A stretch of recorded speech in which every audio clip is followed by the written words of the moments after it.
Ô Seigneur, envoie ton esprit, qu'il nous renouvelle tous dans son amour, dans sa présence, dans son dynamisme, dans sa puissance, pour qu'il nous permette d'accueillir la parole, de la ruminer au plus profond de nos êtres, pour qu'elle nous habite, qu'elle prenne vie, qu'elle prenne chair en nous, et que notre vie soit transfigurée dans le Christ. Nous sommes faits pour vivre dans le Christ et seul l'Esprit peut nous permettre de réaliser ce projet bouleversant, vivre de la vie même de Dieu.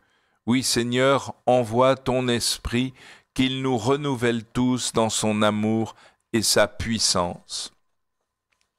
En ce mardi 27 octobre, nous reprenons la lecture de la lettre aux Éphésiens au chapitre 5, les versets 21 à 33. « Frères, par respect pour le Christ, soyez soumis les uns aux autres. » Alors ce texte de Paul, nous le connaissons bien, et souvent il fait réagir les femmes d'une manière, à mon avis, inappropriée. Soyez soumis les uns aux autres, les femmes à leur mari, comme au Seigneur Jésus. Car pour la femme, le mari est la tête, tout comme pour l'Église, le Christ est la tête, lui qui est le sauveur de son corps. Eh bien, puisque l'Église se soumet au Christ, qu'il en soit toujours de même pour les femmes à l'égard de leur mari. Alors, ces quelques lignes qui peuvent paraître terribles, et bien sûr, il faudrait les resituer dans le contexte historique, mais il faut aussi les écouter à la lumière de ce qui suit. Vous, les hommes, aimez votre femme à l'exemple du Christ. Il a aimé l'Église, il s'est livré pour lui-même pour elle, afin de la rendre sainte en la purifiant par le bain d'eau baptismale accompagné d'une parole. En fait, il y a un double amour qui doit exister, mais toujours à la lumière du Christ. La femme doit aimer son mari et le mari doit aimer sa femme comme le Christ a aimé l'Église. En fait, Paul est en train de déployer une image qui est importante, car les couples chrétiens aujourd'hui doivent témoigner de l'amour du Christ pour l'Église, son épouse. Le Christ époux, l'Église épouse. Et là, c'est une réalité. Moi, je me réjouis aujourd'hui de voir, par exemple, la communion Priscille et Aquila, permettant à des couples de vivre leur vie chrétienne de missionnaire en couple. Et les équipes Notre-Dame aussi, où le couple retrouve sa vocation première de témoigner de l'amour du Christ époux pour l'Église, son épouse. Et cette image, ce mystère est grand, ce mystère du mariage, car il doit témoigner de l'amour de l'épouse, l'Église, pour le Christ, son époux. Et d'ailleurs, à propos des hommes, eh bien, Paul va nous dire, le Christ s'est livré lui-même pour son épouse afin de la rendre sainte en la purifiant par le bain de l'eau baptismale accompagné d'une parole. Et c'est la puissance du baptême auquel Paul fait référence, le bain d'eau qu'une parole accompagne. Il voulait se la présenter à lui-même, cette Église, resplendissante, sans tache, ni ride, ni rien de tel. Il la voulait sainte et immaculée. Et on rejoint ce qui était dit au début de la lettre aux Éphésiens. Il nous a élus en lui dès avant la fondation du monde pour que nous soyons saints et immaculés en sa présence dans l'amour, déterminant par avance que nous serions des enfants par adoption.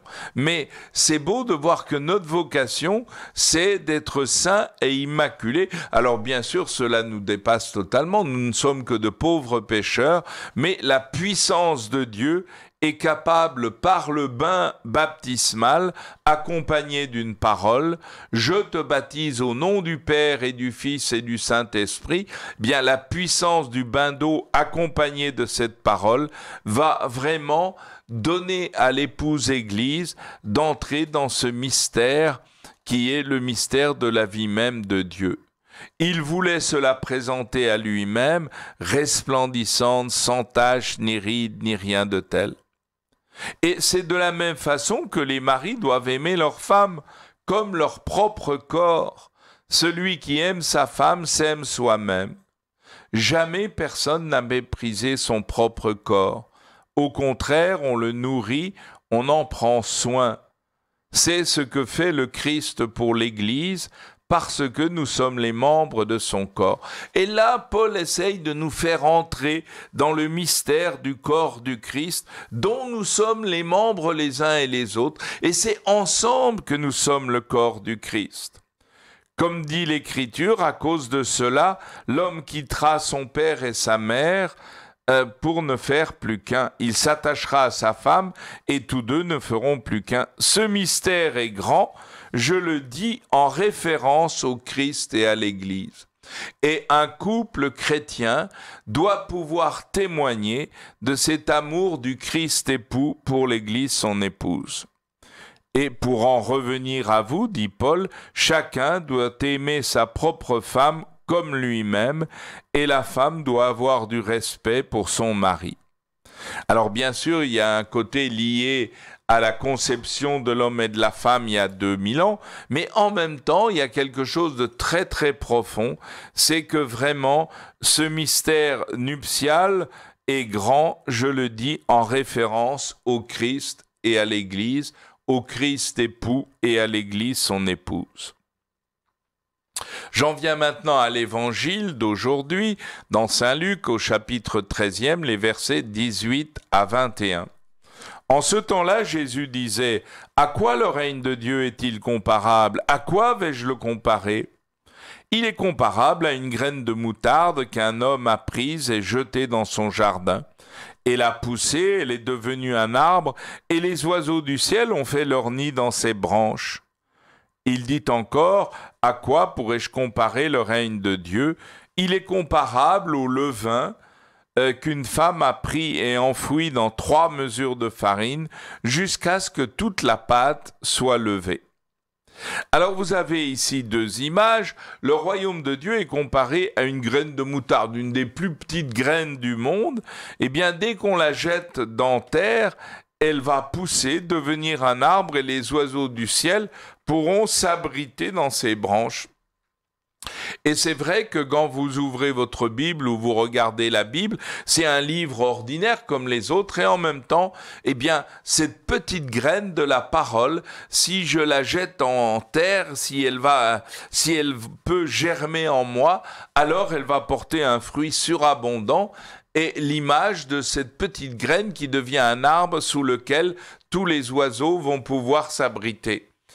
Et cela me permet de vous rappeler une chose amusante, c'est qu'à une conférence lors de l'année du jubilé, le grand jubilé de l'an 2000, au mois de septembre, le cardinal Ratzinger avait fait une conférence pour les catéchistes et à la fin, une catéchiste lui avait posé la question parce qu'il avait développé l'histoire de cette graine et la catéchiste avait dit « Oui, mais aujourd'hui, l'arbre il a poussé, mais plus personne ne vient, plus aucun oiseau ne vient s'abriter dans ses branches. » Et le cardinal Ratzinger, devenu Benoît XVI par la suite, mais il lui a répondu « Mais madame, c'est qu'il faut de nouveau jeter une graine en terre. » pour qu'elle puisse pousser et qu'un arbre neuf permette aux petits oiseaux de venir sous ses branches.